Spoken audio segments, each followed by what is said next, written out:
Oke, Bismillahirrahmanirrahim. Assalamualaikum warahmatullahi wabarakatuh. Waalaikumsalam warahmatullahi wabarakatuh.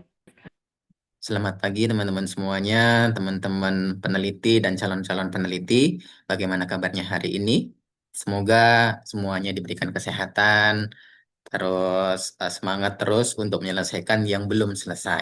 Ya, kembali lagi kita di 3R yang ke-52. Wah, udah panjang sekali perjalanan 3R ini ya. Sudah sampai 52 dari tahun 2022 kalau nggak salah kemarin. Wow, luar biasa. Nah, di 3R kali ini kita akan dibersamain oleh narasumber kita yakni Muhammad Lutfi Wildan yang akan membacakan artikel milik eh, milik Begoli dan kawan-kawan terkait dengan materi peluang di mana membahas tentang work example dan self explanation dan akan lebih detail lagi nanti penjabarannya. Oke. Sebelum masuk ke situ lebih dalam lagi, mari kita sambut dulu chief scientist kita untuk memberikan sambutan, bukan sambutan, apa pembukaan ya Bu ya? Apa Bu namanya Bu? Saya lupa. Kalau enggak saya mau memimpin berdoa bersama aja. Oh iya ya Allah, oke, oke, oke, Ibu dipersilahkan. Saya mau memimpin berdoa. Enggak Baik, sekaligus terima dengan kasih. membuka. Ya, siap. Pengantar biasanya sih. Pembukaan pengantar. Oke, Bismillahirrahmanirrahim. Assalamualaikum warahmatullahi wabarakatuh. Selamat siang semuanya. Apa kabar? Semoga semua dalam keadaan baik dan sehat. Mari yang belum on kamera dulu. Ini materi yang akan dibaca em, sedang diteliti satu kelompok peneliti skripsi. Kelompoknya Muhammad Lutfi Wildani, kita panggilnya Wildan. Dan panggil Lutfi juga ya. Hmm, Meneliti tentang apakah self-explanation itu ditentukan oleh jenis problem solvingnya. Penelitian kelompoknya ini. Jadi, work example juga sama seperti penelitian sebelumnya. Jadi, penelitiannya ini untuk memperjelas atau menambah prinsip atau teori desain pembelajaran berbasis work example. Oke. Mari yang belum on kamera dulu. Secara konten yang dipakai untuk eksperimen, maaf ini eksperimen bukan ya, atau survei ya? Eksperimen ya Bu, Eksperimen atau survei nanti kita eksperimen eksperimen. ya. Ya. Nah, nanti kita kita pelajari sama-sama prosedurnya.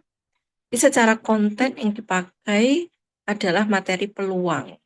Yang mana sekarang yang sedang mengembangkan materi peluang itu ada dua orang yaitu Nuriski dan Ika Purnamasari. Dua peluang yang berbeda. Em, itu mungkin nanti kita diskusi juga ya Ika dan Nuriski ya dan Kiki ya tentang konten dari peluangnya ini nanti bagaimana.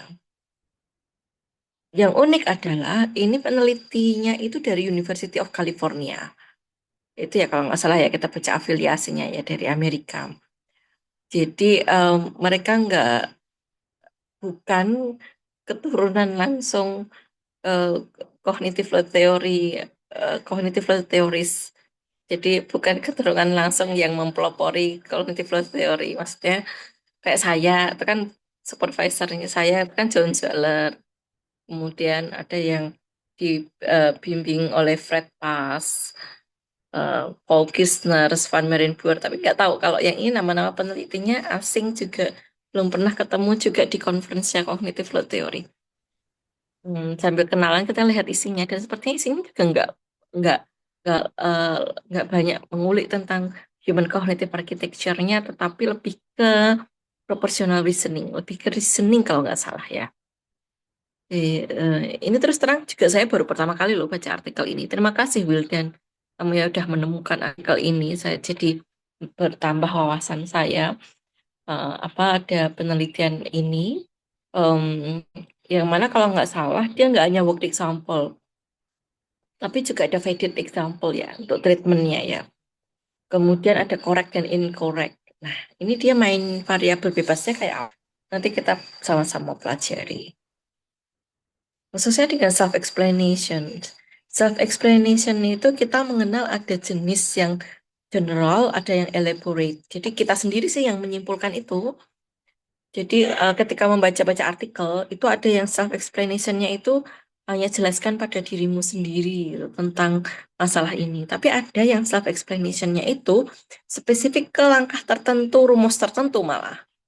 Nah, itu yang kita sebut dengan general, general dan uh, general self-explanation prompt versus elaborate self-explanation prompt. Kita lihat dia pengaruhnya seperti apa, sehingga di akhir dari artikel ini kita mendapatkan prinsip-prinsip bagaimana mendesain pembelajaran dengan self-explanation. Jadi akhirnya, kalau kita harus membuat sebuah lesson plan, kalau kita harus membuat sebuah buku, atau kita harus membuat sebuah modul ajar, ketika prompt self-explanation dimasukkan, baiknya yang seperti apa.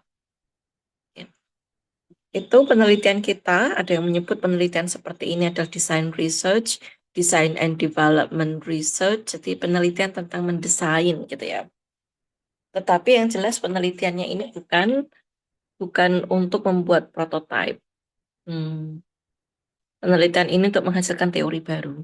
Jadi KKNI 9. Kayak ayo siapa yang masih belajar tentang TKT dan KKNI, em, apa ada baiknya juga dengan membuka artikel-artikel seperti ini. Oke. Em, itu tanpa panjang dan lebar, mari segera kita mulai saja. Dan sebelum mulai, mari kita menundukkan kepala sejenak untuk berdoa. Berdoa, disilahkan.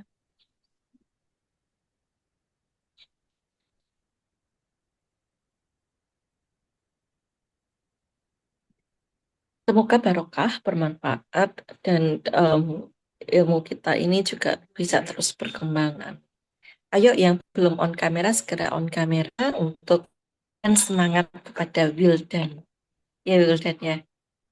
Eh, di dalam poster fotonya rambutnya masih panjang. Ciri Hmm. khas pendaki gunung. Eh, Membernya Hancala ya, Hancala FMIPA.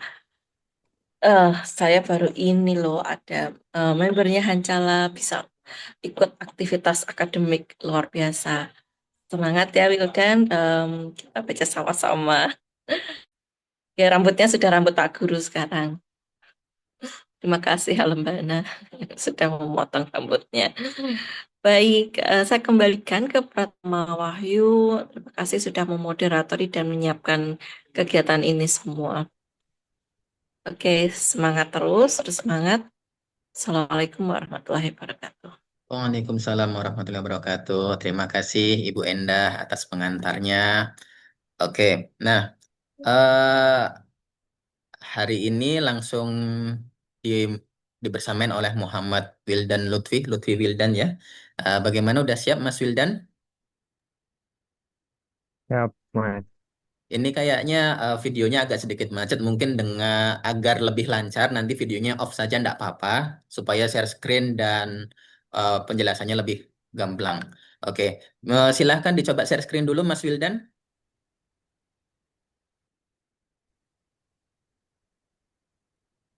Nah, sembari menunggu Mas Wildan share screen, teman-teman yang lain silahkan ayo open kamera untuk memberikan tambahan semangat kepada Mas Wildan dan tentunya untuk menyemangati kita semua. Dan jangan lupa teman-teman siapkan juga yang namanya buku dan pulpennya sebagai second brand kita. Karena dengan adanya second brand itu sangat cukup membantu kita dalam memahami apa yang ada di sini dan menjembatani keterbatasan otak kita. Oke, teman-teman. Sudah siap semuanya dibersamaan oleh Mas Wildan? Ya, kalau begitu langsung saja Mas Wildan dilanjutkan di pembahasannya.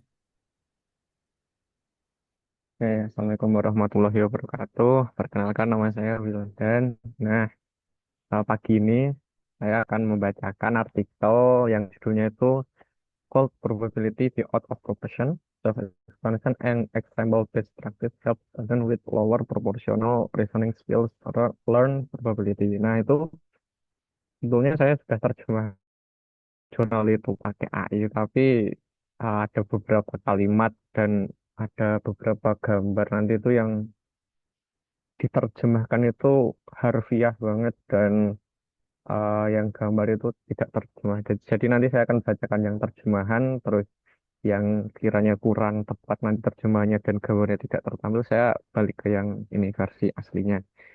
Oke, jadi judul ini tuh sebetulnya di jurnal ini sebetulnya ada uh, membahas work example, tapi entah kenapa saya pas baca tuh kurang menemukan yang self explanation, dan artikel ini tuh jurnal ini tuh lebih menekankan ke ini probability atau proportion. Jadi apakah pengetahuan proporsi itu nanti berpengaruh pada uh, pengetahuan probability atau peluang gitu. Jadi ada hubungannya nggak sih kalau pengetahuan awal tentang proporsi itu nanti ngaruh nggak pas kita uh, mengajarkan materi peluang gitu. Nah, untuk abstraknya itu ini, kegagalan penalaran proporsional tampaknya merupakan penyebab sebagian besar kesalahan dalam penalaran probabilistik. Namun yang sedikit bukti empiris mengenai perannya dalam mencapai pengetahuan probabilistik dan cara efektif untuk melakukan intervensi bagi siswa dengan kemampuan penalaran proporsional yang lebih rendah. Penulisnya ini menduga kalau penalaran proporsional itu penyebab sebagian besar siswa itu kesulitan dalam mempelajari uh, peluang atau probabilitas gitu. Tapi hanya sedikit bukti empirisnya mengenai perannya gitu. Nah, itu dugaan penulisnya. Kami mengkaji ini, jadi nanti dikaji. Terus lanjut ke langsung bagian ini. Dan Nah, ini. Thus, in the present study, we examine whether proportional reasoning is involved in the process of learning about probabilities in everyday classroom through a reform textbook about probability modified to interest variance of workout example. Jadi nanti di sini tuh ada penelitiannya tuh pakai eh, metode biasa kurikulum sana Amerika, dan nanti ada beberapa yang eh, di apa ya, direvisi, diedit menggunakan beberapa varian work example tuh. Terus lanjut di pendahuluan, meskipun terdapat peningkatan dalam konten statistik dan upaya reformasi industri statistik, penalaran probabilistik tetap menjadi salah satu kemampuan penalaran yang paling menantang bagi pelajar muda dan dewasa. Dan instruksi probabilitas seringkali tidak berhasil dalam meningkatkan penalaran ini. Dalam upaya memperbaiki masalah-masalah ini, psikolog pendidikan dan ilmuwan kesehatan serta panel disiplin matematika berupaya memahami mekanisme perkembangannya penalaran probabilistik guna meningkatkan induksi probabilitas. Salah satu kemungkinan adalah bahwa pengetahuan probabilistik mungkin sebagian dibangun atas pemahaman awal tentang penalaran proporsional, kemampuan matematis untuk menalar tentang hubungan dan membuat perbandingan antara besaran nilai. Sejumlah sejumlah studi dengan berbagai metodologi telah mendokumentasikan hubungan ini melalui paradigma yang mengukur kinerja pada soal probabilitas sambil memanipulasi tuntutan penalaran proporsional. Selain itu, studi skala besar dan eksperimental telah mendokumentasikan berbagai kesalahan penalaran probabilistik yang berasal dari kegagalan penalaran proporsional. Secara keseluruhan, studi ini memberikan wawasan penting tentang hubungan antara penalaran probabilistik dan penalaran proporsional terkait kinerja. Namun pengetahuan penulis tidak ada studi yang meneliti kaitan ini dalam konteks pembelajaran. Yuk, kita langsung ke paragraf terakhirnya saja. Oleh karena itu, penelitian ini kami mengkaji apakah penalaran proporsional terlibat dalam proses belajar tentang probabilitas di kelas sehari-hari melalui buku teks yang telah diperbarui tentang probabilitas yang dimodifikasi dengan menyelipkan varian work example. Nah, ini contoh kan ini. Contoh terjemahan yang harfiah sekali gitu. Karena di sini kan eh, kita lebih mengenal itu work example itu. Di menyelipkan varian work example yang telah dikerjakan. Nah, jadi ternyata kalau di penelitian ini, work example itu ada beberapa varian. Itu saya baca di slide selanjutnya itu sekitar 4 atau 5 gitu yang di jurnal ini. Lanjut,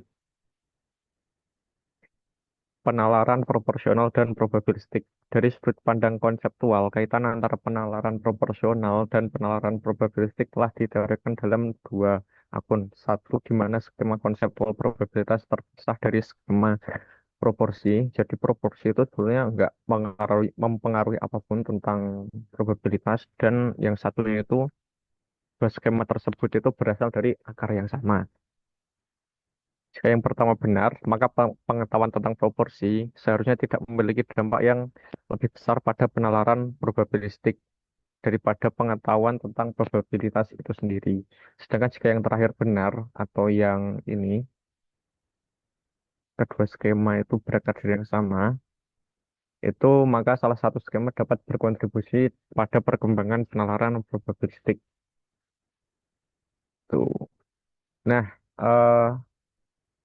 ini konsisten dengan hipotesis ini, siswa K12 yang tidak mengonversi informasi numerik dalam soal probabilitas menjadi proporsi atau tidak membuat perbandingan proporsional cenderung berhasil menyelesaikan soal probabilitas tersebut dengan benar. Lebih lanjut, siswa sekolah menengah yang telah menerima lebih banyak instruksi tentang penalaran proporsional itu lebih siap untuk belajar probabilitas. Selain itu, sejumlah besar studi telah mendokumentasikan bahwa anak-anak dan orang dewasa lebih baik dalam menyelesaikan soal probabilitas ketika tuntutan penalaran proporsional dikurangi. Tuh. Ini sebagai contoh, Zhu dan K-nya dengan koleganya itu mengajukan soal berikut ke siswa kelas 4, 5, 6, dan orang dewasa. Soalnya itu sebagai berikut. Ping Ping pergi ke sebuah desa kecil untuk meminta petunjuk arah. Di desa ini, kemungkinan orang yang ia temui berbohong itu 10%. Jika seorang berbohong, kemungkinan ia memiliki hidung warna merah. Itu 80% kemungkinannya. Jika seorang tidak berbohong, kemungkinan ia tetap memiliki itu 10%. Bayangkan Ping Ping bertemu seorang di desa dengan hidung merah. Berapa kemungkinan orang itu berbohong? Di intinya, itu si Ping Ping pergi ke sebuah desa, terus dia mau nanya arah ke penduduk desa tersebut. Nah, kemungkinan ia ketemu sama orang bohong itu 10%. Nah, di antara orang-orang berbohong ini, di antara 10% orang ini, 80%-nya itu dia hidungnya merah. Kemudian, dari orang-orang yang jujur juga, yang nggak bohong, itu hidungnya tetap merah, itu kemungkinan 10%. Tuh. Nah, ternyata ah,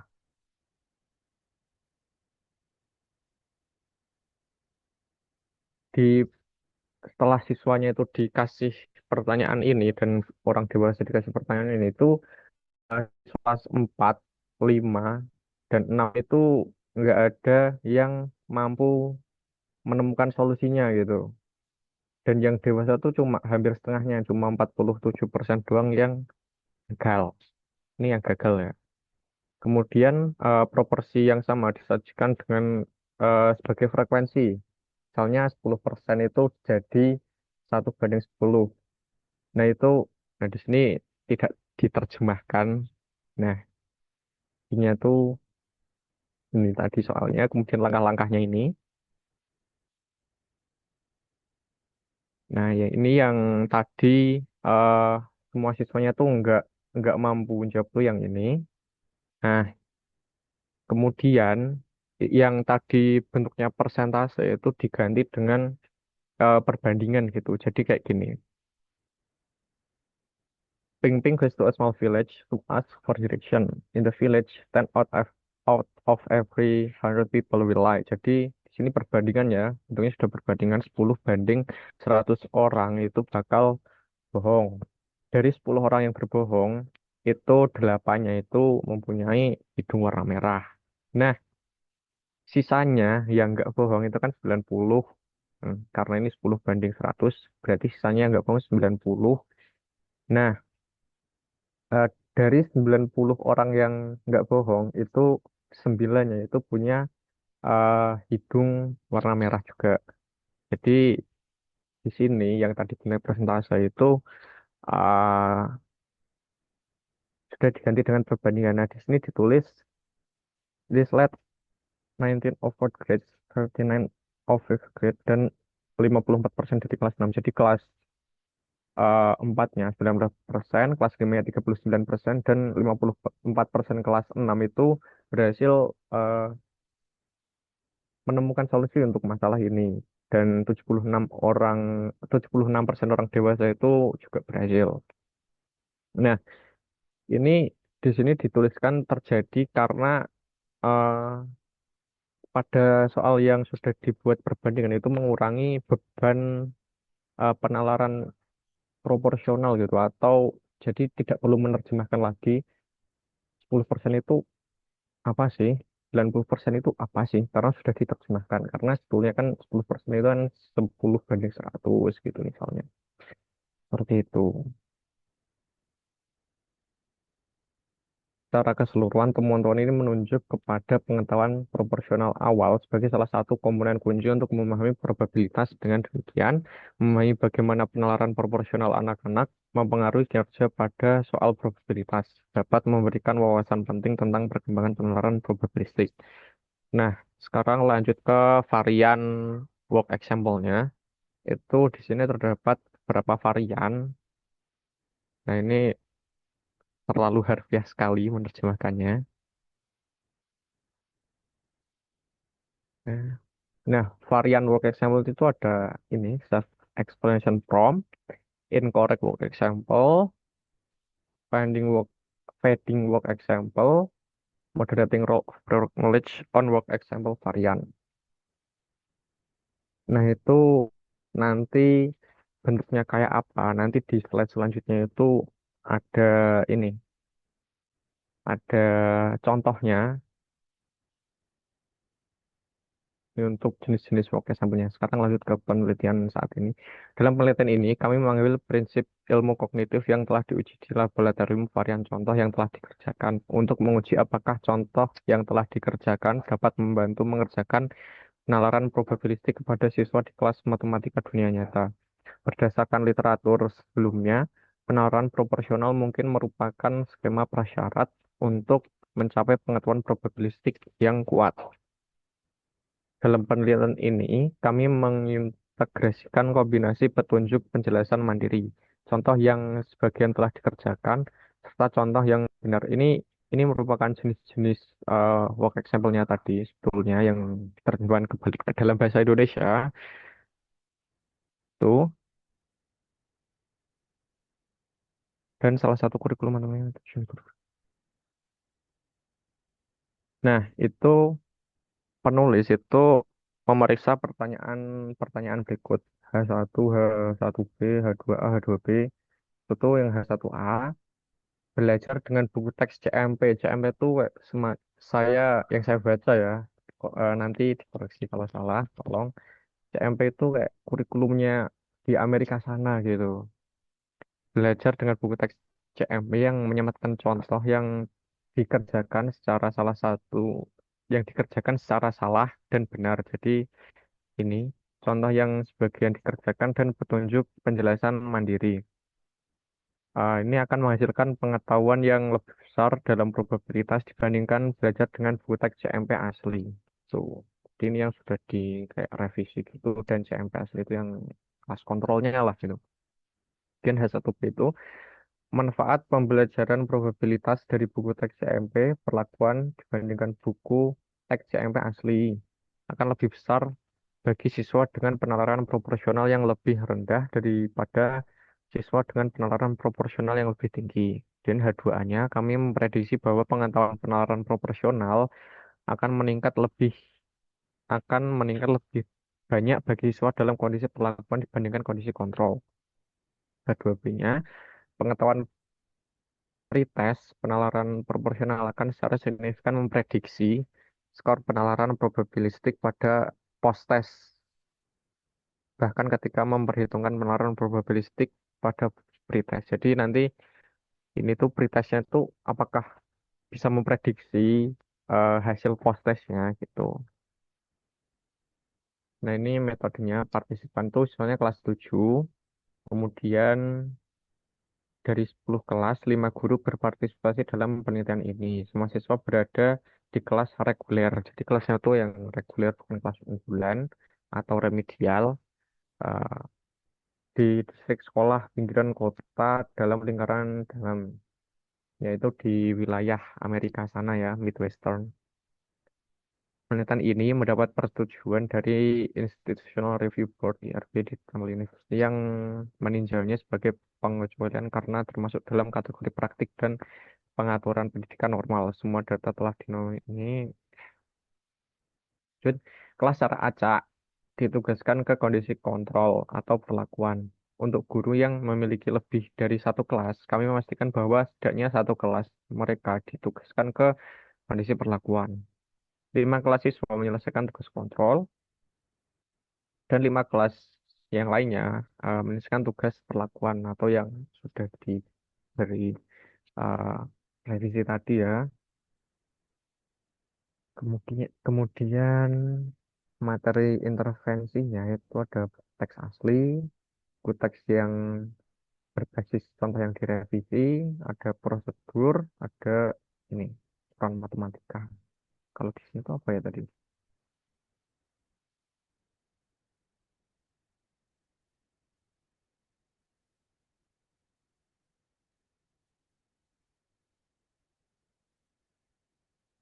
Oh ya, nah ini lanjut ke jenis-jenis work example-nya tadi yang saya bilang ternyata ada 3 di sini yang ditambahkan. Ada correct work example. Ini work example seperti biasa. Jadi ya kita memberi contoh ke siswa yang benar gitu. Jadi kalau misal di sini Sky solve the problem in the correct way, look at the response. Jadi dia dikasih contoh yang benar. Terus yang selanjutnya ada partially completed example. Jadi ini dikasih contoh yang benar, tapi cuma setengahnya gitu. Jadi nggak sampai selesai. Ini Kalia start to solve this problem, but she got stuck, finish the list of possible outcomes, and then answer the question below. Jadi dia tuh dikasih contoh, tapi kayak langkah-langkah gitu, tapi nggak sampai selesai, cuma setengah langkah doang. Nah, nanti siswanya kayak disuruh meneruskan langkahnya gitu. Kemudian ada incorrect work example atau contoh yang salah. Sini, Lau tried to solve this problem, but he didn't do it correctly. Look at his work and then answer the question below. Jadi, di sini ada pertanyaan, what was Lau mistake? What is the correct answer? Jadi, di sini kasih contoh yang salah di sini. Kemudian siswanya disuruh mencari kayak kesalahannya tuh di mana sih? Di contoh ini, tuh yang ukuran matematiknya di ini jenisnya work example. Oke, lanjut ke yang saya itu tadi. Lanjut ke analisis faktor langsung. Mengingat bahwa kedua ukuran baru dikembangkan dan diberikan kepada peserta dengan pengetahuan minimal hingga sedang tentang konten yang dinilai, kami melakukan 2 putaran analisis faktor eksploratory EFA pada skor item untuk memeriksa dimensionalitas ukuran penalaran probabilistik dan proporsional. Kami menggunakan nilai ini minimal 1,5 dan 4 skri sebagai kriteria retensi faktor. Kami mempertahankan semua item yang memiliki loading faktor terstandarisasi lebih dari atau sama dengan 0,3. Ukuran ukuran fidelitasnya itu dinilai dari survei yang diberikan kepada semua lima guru. 3 guru yang memiliki lebih dari satu kelas mengembangkan survei di akhir penelitian. Semua guru melaporkan A. Telah menggunakan semua bagian dari buku teks yang direvisi. B. Mereka tidak melakukan hal yang berbeda di kelas kontrol dan perlakuan. selain menggunakan buku teks yang berbeda. C. Mereka menugaskan siswa di kedua kondisi untuk menyelesaikan soal yang sama sebagai pekerjaan rumah. D. Siswa menyelesaikan soal-soal tersebut. E. Guru dan siswa mendiskusikan soal-soal tersebut di kelas. Dan F. Siswa di kelas perlakuan menyelesaikan semua soal berbasis contoh yang ditugaskan. Hasilnya itu nih, analisis pendahuluan. Analisis dilakukan menggunakan strata MP ini dengan tingkat alfa 0,05. Kami pertama-tama memperoleh statistik deskriptif, korelasi bivariat, dan uji T independen berdasarkan perlakuan pada ukuran matematika kami. Kami melakukan regresi kuadrat terkecil biasa untuk memeriksa efek perlakuan pada penalaran probabilistik pada pasca tes dengan memperhitungkan penalaran probabilistik pada eh, pretest, penalaran proporsional pada pretest, dan status minoritas yang kurang diwakili. Kedua kelompok umumnya sebanding sebelum perlakuan pada tingkat P itu lebih dari 0,15 tanpa perbedaan signifikan antara kelompok perlakuan dan kontrol. Dalam hal ini, satu, status minoritas yang kurang terwakili itu kayak gini, X kuadrat sama dengan 0,741, B-nya 0,39, dua pretest penalaran probabilistik itu T219 itu sama dengan 1,35, B-nya sama dengan 0, 0,79, dan D-nya itu sama dengan 0,18. Atau tiga pretest penalaran proporsional itu kayak gini. Oke, untuk uji hipotesisnya, regresi skor jumlah tertimbang penalaran probabilistik pada post-test itu signifikan. F-nya itu 5,9 kayak gini. Dan total 29,4% varians dijelaskan oleh prediktor-prediktor tertentu tersebut. Di antara semua prediktor, perlakuan perlakuan pretest, penalaran probabilistik, dan pretest penalaran proporsional, kemudian status URM dan interaksi antara perlakuan dan pretest penalaran proporsional secara signifikan memprediksi skor penalaran probabilistik pasca tes. Jadi hasilnya tuh di sini skor uh, pretest penalaran proporsional itu secara signifikan itu memprediksi skor penalaran probabilistik post testnya gitu. Jadi kayak misal skornya skor proporsionalnya misal jelek itu berarti nanti dapat diprediksikan post test probabilistiknya itu jelek juga gitu dan sebaliknya menurut hasil ini. Selanjutnya bagaimana terlihat pada tabel 6. Oh ya, di sini tabelnya tuh tidak tertampil.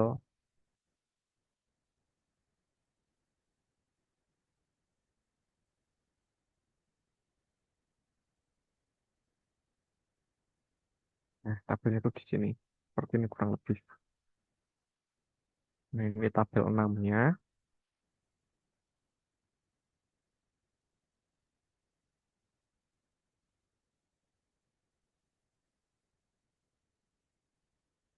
Oke. Bagian yang terlihat pada tabel 6 dan sebagai dukungan untuk H1A, siswa yang menggunakan buku teks yang telah direvisi dengan WE-nya itu mengalami peningkatan yang jauh lebih signifikan dalam skor penalaran probabilistik dibandingkan siswa yang menggunakan buku teks CMP standar gitu. Sebagai dukungan untuk H1B, interaksi signifikan antara perlakuan dan skor pretest penalaran proporsional itu memiliki pengaruh negatif kecil pada skor penalaran probabilistik post-test. Menunjukkan bahwa peserta perlakuan dengan skor pretest penalaran proporsional yang lebih rendah itu sebenarnya mendapatkan manfaat yang lebih gitu dari perlakuannya atau dari WI-nya tadi yang menghasilkan skor penalaran probabilistik yang lebih tinggi daripada post-test dibandingkan dengan peserta perlakuan dengan skor pretest penalaran proporsional yang lebih tinggi. Akhirnya, untuk menjawab H2A, apakah siswa menggunakan buku teks ah, yang telah direvisi mengalami peningkatan lebih banyak dalam penalaran proporsional dibandingkan dengan siswa yang menggunakan buku teks asli? itu hasilnya bertentangan dengan H2A. Skor PR untuk siswa uh, dalam kondisi perlakuan tidak yang dalam kondisi perlakuan tidak meningkat secara signifikan lebih banyak daripada pretest ke proses dibandingkan skor pada siswa dalam kondisi kontrol. Oke. Kemudian diskusi setelah lebih dari 3 dekade penelitian ilmu kognitif, prinsip-prinsip pembelajaran telah sulit untuk dimasukkan dalam kurikulum pendidikan dengan adopsi yang luas dan implementasi yang berkelanjutan. Ah, Data kami menunjukkan bahwa penggunaan varian contoh yang telah dikerjakan mungkin merupakan jalur yang berhasil untuk penelitian translasi guna mereformasi kurikulum matematika berpotensi dengan manfaat tertinggi bagi siswa yang ah, berkinerja lebih rendah. Sementara model 4 menunjukkan bahwa semua siswa mendapat manfaat dari perlakuan H1A tadi. Hasil ini tampaknya sebagian besar didorong oleh siswa yang memiliki skor pengetahuan awal yang lebih rendah dalam penalaran proporsional, bukan penalaran probabilistik, dan yang paling banyak mendapatkan manfaat dari perlakuan kami atau H1B ini. Hasil ini menunjukkan interaksi ordinal karena siswa dengan pengetahuan awal yang lebih tinggi tidak tampak mengalami regresi dalam pembelajaran mereka, dan siswa dengan pengetahuan awal yang lebih rendah tidak mengungguli siswa dengan pengetahuan awal yang lebih tinggi. Pada saat yang sama, selama sekitar 4 dekade, para ilmuwan telah menunjuk penalaran proporsional sebagai konsep kunci untuk memahami probabilitas. Namun, klaim mereka sebagian besar terbatas pada kinerja, bukan pembelajaran. Pengetahuan kami, ini adalah penelitian pertama yang memberikan bukti bahwa pengetahuan proporsional itu lebih penting untuk belajar tentang probabilitas, bukan hanya kinerja yang mendukung teoritis bahwa skema penalaran proporsional dan probabilistik berasal dari akar yang sama. Jadi di sini tuh yang yang dikatakan penulis itu sebelum ini belajar tentang peluang atau probability itu ada baiknya siswanya tuh udah paham tentang penalaran proporsional dulu. Oke. Dan ini ada implikasi-implikasinya. Implikasi untuk prinsip kognitif itu hasil mendukung temuan temuan sebelumnya bahwa siswa dengan pengetahuan awal yang lebih sedikit mendapat manfaat lebih banyak dari contoh yang telah dikerjakan. Ini W-nya tuh uh, efektif gitu ya. Untuk siswa dengan pengetahuan awal yang tentang proporsional tadi kurang gitu. Siswa dengan pengetahuan awal yang lebih sedikit tidak mengungguli siswa dengan pengetahuan yang lebih tinggi, dan siswa dengan pengetahuan yang lebih tinggi tidak mengalami penurunan gitu dalam pembelajaran mereka, mendukung harapan kami akan interaksi ordinal dan yang juga ditemukan dalam literatur tentang WI yang telah dikerjakan. Implementasi instruksional prinsip kognitif dalam pengaturan kelas seperti contoh yang telah dikerjakan tidak selalu mudah dengan banyak prinsip yang tidak selalu diterjemahkan dengan mulus ke dalam rutinitas kelas. Penelitian ini memberikan titik data penting yang mendukung praktik meminta siswa menjelaskan contoh yang benar. Ini SE sebenarnya menjelaskan contoh yang benar dan salah salah sebagai jalur yang berubah yang mungkin sangat bermanfaat untuk menyamakan kesempatan bagi siswa dengan kinerja lebih rendah. Dan ada implikasi untuk uh, kondisi matematika. Wawasan penting tentang peran penalaran proporsional berasal dari bukti tentang lintas perkembangan pemahaman bilangan rasional. Ya, bilangan rasional. Bilangan rasional yang sering digunakan untuk mempresentasikan probabilitas itu bersifat kontraintuitif karena siswa mengalami perlakuan operasi prosedural bilangan bulat pada operasi bilangan rasional. Meskipun kami tidak menggunakan penilaian probabilitas yang terstandarisasi, namun kami menunjukkan bahwa pengetahuan awal tentang penalaran proporsional mengungkap wawasan yang lebih dalam tentang potensi siswa untuk belajar tentang penalaran probabilistik dibandingkan pengetahuan awal tentang konsep probabilitas itu sendiri. Dan ini terakhir itu peningkatan instruksi. Dalam standar kurikulum AS, proporsi dan probabilitas tidak secara eksplisit dihubungkan dalam eh, tujuan pembelajaran kelas 7. Dan kaitannya hanya disebutkan sekali dalam tujuan statistik dan probabilitas dari standar inti negara bagian AS. Saat ini dalam matematika. Ini sebagian mungkin karena kurangnya bukti yang empiris gitu tadi, menetapkan penalaran proporsional sebagai kunci untuk belajar tentang probabilitas. Temuan ini, temuan kami memberikan satu titik data yang menunjukkan bahwa koneksi eksplisit antara proporsi dan probabilitas dapat mengarahkan siswa untuk mengembangkan pemahaman yang lebih mendalam tentang probabilitas. Hasil kami menunjukkan bahwa menggabungkan eh, WE yang benar dan WE yang salah itu tentang program dan petunjuk untuk menjelaskan materi dan contoh yang sebagian dikerjakan sangat membantu. Penelitian masa depan harus memisahkan kontribusi dari setiap faktor dalam manipulasi kami untuk memahami dampak setiap uh, prinsip secara individual. Nah, itu pada di akhir akhir uh, jurnal ini itu di sini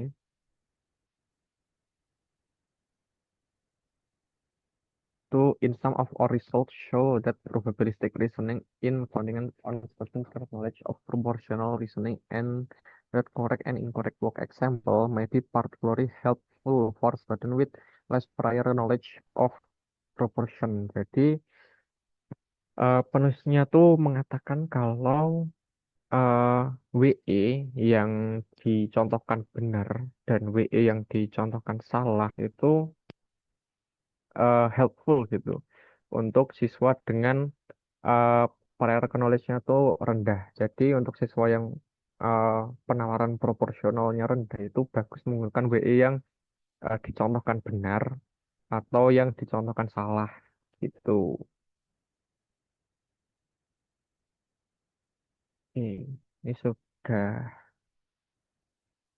selesai ya. Di sini ada lampiran-lampirannya. Kira-kira seperti itu. Kesimpulan yang saya dapatkan dari jurnal ini itu, kalau saya sendiri itu mungkin nanti bisa ditambahkan yang lain. Kesimpulannya itu, kalau penalaran proporsional itu sebenarnya itu ngaruh ke pemahaman probabilitas gitu. Jadi kalau dari awal sudah paham tentang proporsi itu, ke depannya untuk mempelajari tentang peluang itu akan lebih mudah. Dan di sini tadi di paragraf terakhir ini itu dijelaskan W yang dicontohkan benar dan W yang dicontohkan salah itu lebih membantu gitu untuk siswa dengan uh, prior knowledge yang rendah atau penalaran proporsi yang rendah tadi. Seperti itu. Sekian jurnal ini dari saya. Terima kasih. Oke, terima kasih Mas Wildan sudah membersamai kita untuk membaca artikel terkait dengan self aplikasi dan yang menggabungkan tiga jenis WE, WE incorrect, WE correct, dan WE yang faded example. Nah, oke, sebelum kita masuk ke pembahasan dan konfirmasi dari Ibu Endah, mungkin ada teman-teman di sini yang ingin bertanya atau ingin menambahkan atau ingin menanggapi. Ayo dipersilahkan. Tapi sebelum memberikan itu, ayo sekali lagi kita open kamera dulu yuk, biar lebih semangat. Masa cuma saya sama Bu Endah ini.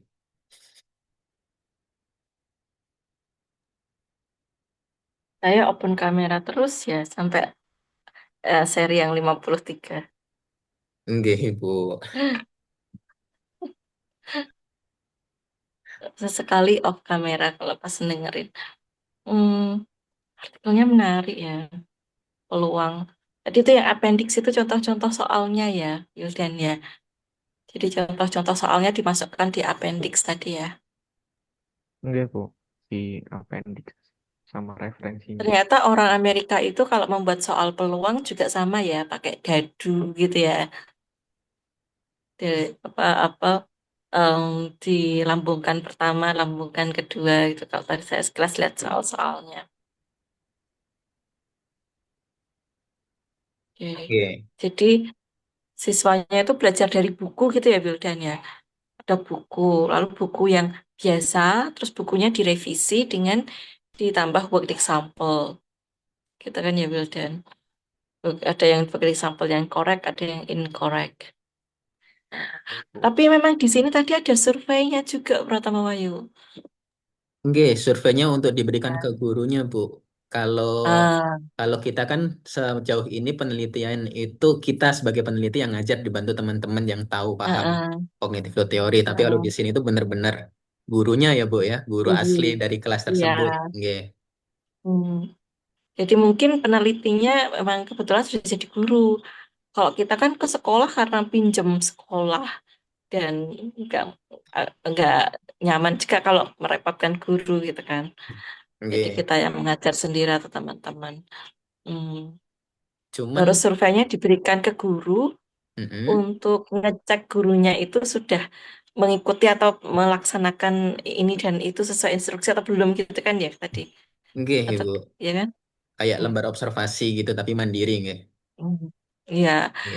eh, kalau kita kemarin itu ada namanya manipulation check.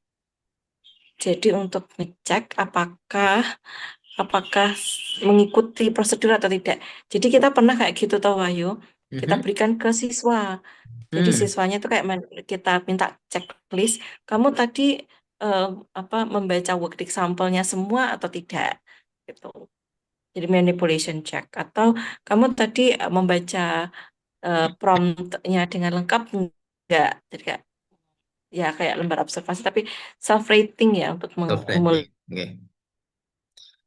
Eh, cuman ini Bu, menurut saya ada yang tumben-tumbenan saya melihat ini yang ini prosedur penelitiannya tidak terlalu lengkap, hanya sekedar tulis 4 minggu saja gitu, tapi tidak dijabarkan ininya berapa lama, treatmentnya berapa lama, pretestnya berapa lama, gitu nggih. iya, iya, betul. Ya, maaf tadi saya agak putus-putus sinyalnya tiba-tiba down. Oke. Jadi keputusannya gimana, Wildan? Ada self explanation atau tidak ada?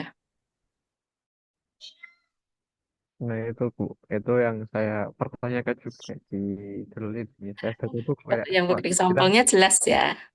cuma kok di ini dibilang ada SE-nya tapi tidak dijelaskan SE yang gimana gitu.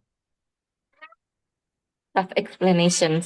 Coba di share screen tabel 6 atau berapa yang tadi agak yang isinya ada rata-rata standar, standar deviasi.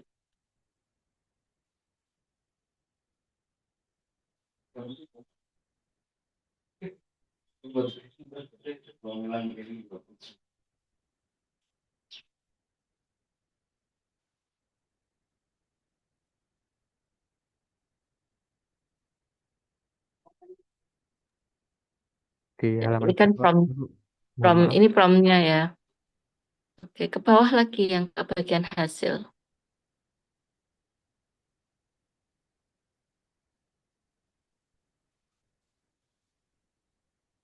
Itu ada M dan SD tadi yang ke atas lagi ke atas. Tabel di atasnya. Nah, ini stop dulu. Oke. Ini untuk reliabilitas dari angkatnya ya. Iya kan? Ya, dari pretestnya maaf. Dari pretestnya. Item 1 sampai 16. Eigen value-nya 3,26. Oke, ini untuk reliabilitasnya. Tabel 3. Sekarang kalau tabel 4,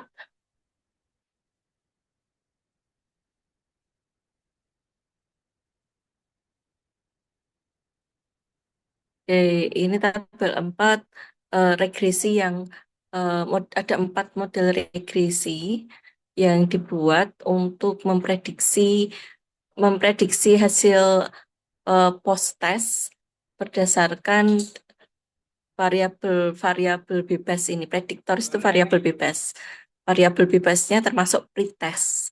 Pretestnya diukur pakai soal soal yang tadi item item sebelumnya yang tabel 3. Tuh, nah ini soal pretest. Oke, bawahnya lagi tabel 5. Tabel 5. Oke, ini korelasi antara pretest dan posttest. Em, semua korelasinya ini signifikan di bawah 0,006. Nilai rata-rata pretest dan posttestnya ada di sebelah kanannya. Oke. Nilai maksimalnya yang tertinggi ada yang dapat 5,3, 4,3, 3,6, 3,6 nilai tertingginya. Jadi nilai post-test, pre-test itu nggak harus 80, 90 ya. Bisa seperti ini, rata-ratanya seperti itu. Oke. Jadi ada korelasi antara post-test probabilistik dengan pre-test probabilistik juga dengan proporsional. Jadi kemampuan materi proporsional dan materi probabilistik itu saling berkorelasi, gitu ya. Oke. Kemudian regresinya juga eh, diuji dan sepertinya semuanya signifikan ya, kalau nggak salah. Jadi variabel-variabel bebasnya tadi bisa menjadi prediktor tentang kemampuan akhirnya. Em, tabel 6. Tabel 6 diputar dulu. Bisa tidak muter ya? Ya, saya muter kayak gini. Bagaimana ya memutarnya? Saya kurang paham. Mohon maaf. Nah, biasanya di PDF itu ada rotate kayak gitu. Ini kalau saya, HP saya yang saya putar. Ya, ini hasil pengujian regresi. Variabel bebasnya yang di sebelah kiri, R kuadratnya itu 0,012, 0,283, 0,299, 0,294. R kuadrat itu seperti kalau kita itu ngitung parsialitas square itu loh, effect size.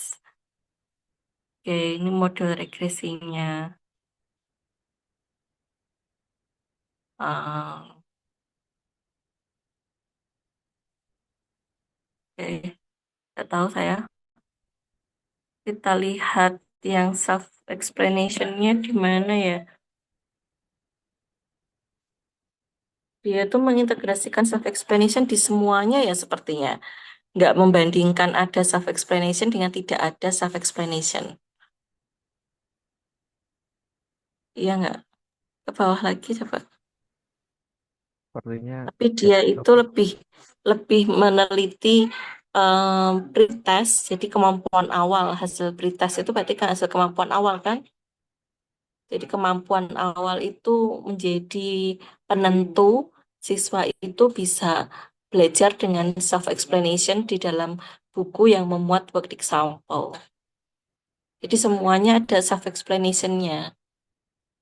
Nah, tapi kesimpulannya seperti yang tadi Lutfi sudah bacakan, bahwa yang berbentuk work example itu yang membuahkan hasil kognitif yang baik gitu ya. Kalau salah tadi dengarnya. iya Bu, WE yang dicontohkan benar dengan yang dicontohkan salah gitu Bu. Hmm, itu contoh benar dan salahnya itu jadi satu buku. Atau ada yang contoh benar, ada contoh yang salah. Coba ini dibaca appendix 1. Appendix 1. Ah, Kalau description of all changes made to the CMP textbooks. Berarti perubahan di dalam bukunya itu ini. Jadi kayaknya itu ini nggak membandingkan dengan self-explanation dan tanpa self-explanation.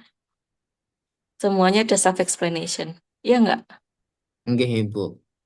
Iya Kalau Bu. yang saya Hmm. ini tadi tuh malah justru semua yang kelas eksperimen tuh mempelajarin semua jenis work example-nya, Bu, malahan.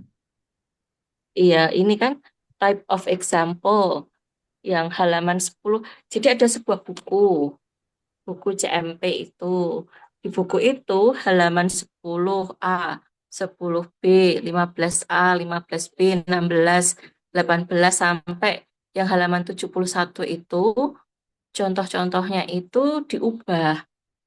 Jadi tadinya hanya soal-soal aja, diubah yang 10A menjadi correct work example diberi self-explanation. Yang 10B diberi valid example incomplete without self-explanation. 15A incomplete with self-explanation. Tapi dia nggak ada penghitungan memisah yang with dan without self-explanations. Jadi kayak dicampur jadi satu. Gitu kan ya? Wah ya ya. Kemudian dia membuat prediksi apa em, yang hasilnya baik, em, post-testnya yang lebih baik itu ternyata buku yang baru, buku yang ada work example, baik itu correct atau incorrect work example-nya ternyata nggak masalah, dan semuanya pakai self explanation. Dan self explanation-nya itu sifatnya detail gitu ya tadi ya. Hmm, gitu, terus ini topik-topiknya. Kalau appendix 2 isinya apa? Oh, ini contoh soalnya ya. Jadi gambar-gambar. Oke. Jadi diputar yang pertama putih, hitam, abu-abu, abu-abu. Spinner diputar yang kedua. Terus ini look at each spinner. Could it be spinner X circle yes atau no? Spinner X itu yang atas. Ini soalnya apa? Ini ada soalnya dulu ini. Atasnya. Nah, use the diagram to answer number one. Oh, ini sampel items from pre-test and post-testnya. Apa kemungkinan dari spinner X? Apa? Jawabannya apa ya? Jawabannya apa nih kayak gini? Martha randomly chooses one book from itself. There are two blue books. Ada dua buku biru. Satu merah, satu kuning. On the top, there are three books. Yeah, blue. Yang dua yellow. Di bawah. Does each area have situations above? Yes or no? Nah, ABCD itu untuk yang pertanyaan Martha ini ya. Lalu peluang munculnya 100 tahun itu yang 100 tahun, 100 kali itu yang bagaimana? Ini berarti peluang peluang apa, empirik atau teoritik yang kayak gini?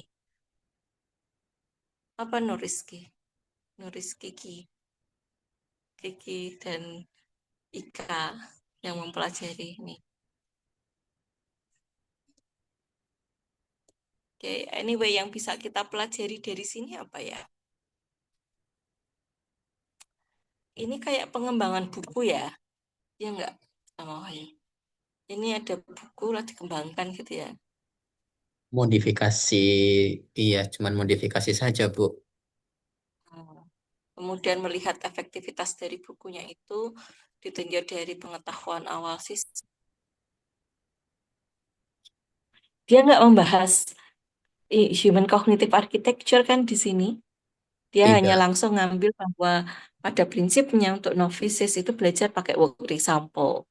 Dan dari penelitian sebelumnya, Atkinson dan kawan-kawan tadi yang disitasi, itu bisa ditingkatkan efektivitasnya dengan menambahkan self-explanations.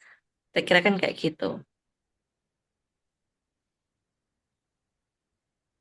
Berarti ini Oke. malah membuka peluang untuk penelitian lebih lanjut membandingkan 32 itu, Ah, Bu. iya, betul.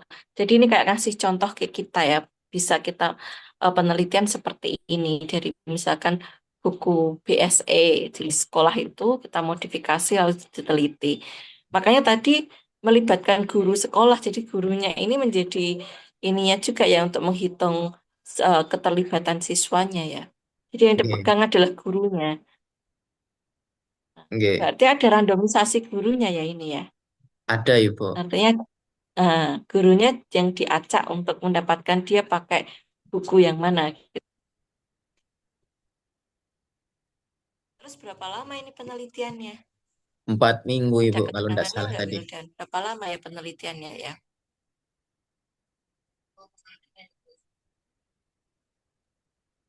Tadi dituliskan 4 minggu, Bu. 4 minggu Wildan. 4 minggu Bu. 4 minggu. Hah? 4 minggu, Bu.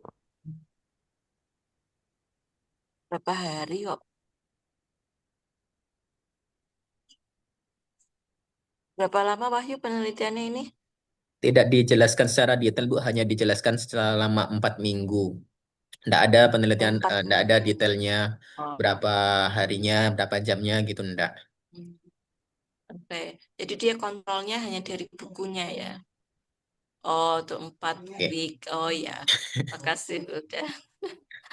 Maaf suaranya memang gak jelas. Oke. Kita dapat ilmu baru nih, saya sih khususnya. Saya dapat ilmu baru dari artikel ini. Quasi eksperimen ya di artikelnya.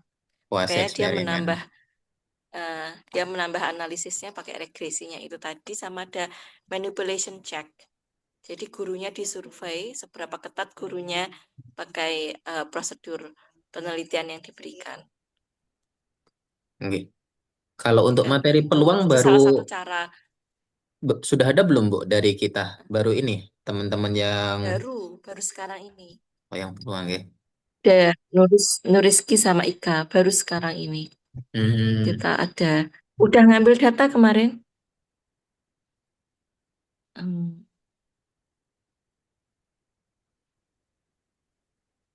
udah ngambil data. Em, Kapan-kapan deh kita bahas. Oh, Hauchen mau ke sini minggu depan. Jadi pertama Wahyu nggak di Jogja ya, nggak bisa enggak Bu. ikut. Tapi kamu dulu sudah pernah ya ngantar-ngantarin Oh Hauchen kemana-mana. Oke. Katanya Paul Nah, dia ini ke sini. di Agustus Bu. Iya, Paul Gins ke Agustus ke sini. Oke. Pastinya kapan nanti tak kabarin. Jadi rencanakan ke sini.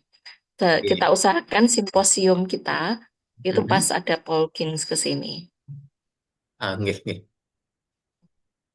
Ya, jadi nanti bisa kita mendapatkan.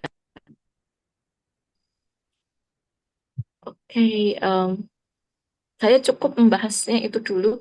Silahkan gantian. Oke. Ayo teman-teman yang lain ada yang ingin ditanyakan? Mumpung didampingin Bu Endah juga.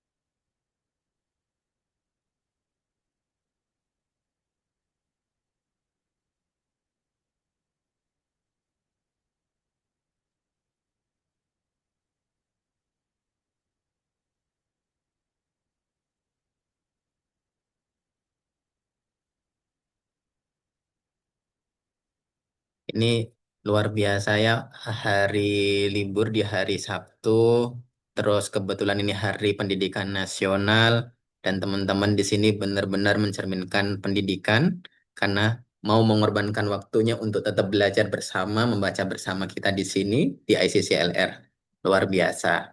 Ayo teman-teman, ada yang mau ingin ditanyakan, dibahas, atau mungkin dapat ide baru, atau ada yang belum dapat judul atau belum dapat ide untuk penelitian. Nah, ini hasil dari penelitian ini bisa banget dipakai sebagai ide tambahan.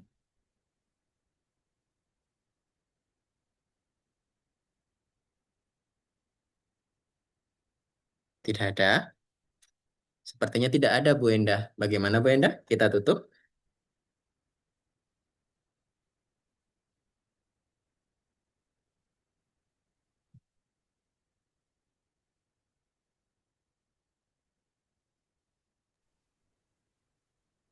Boleh ditutup.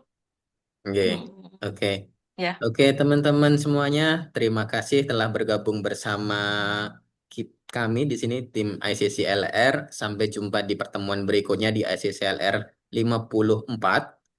Dan tetap jaga semangatnya, jangan sampai kendor. Kalaupun capek berhenti sejenak, jangan berhenti total. Dan teruskan perjuangan. Cukup dari sini, cukup dari saya. Saya Pratama Wahyu Purnama. Terima kasih. Saya tutup. Assalamualaikum warahmatullahi wabarakatuh. No. Waalaikumsalam warahmatullahi wabarakatuh. 2 minggu lagi ya kita masih membahas self explanation. Nanti Vina yang presentasi, kelompoknya Wildan juga. Makasih banyak Wildan.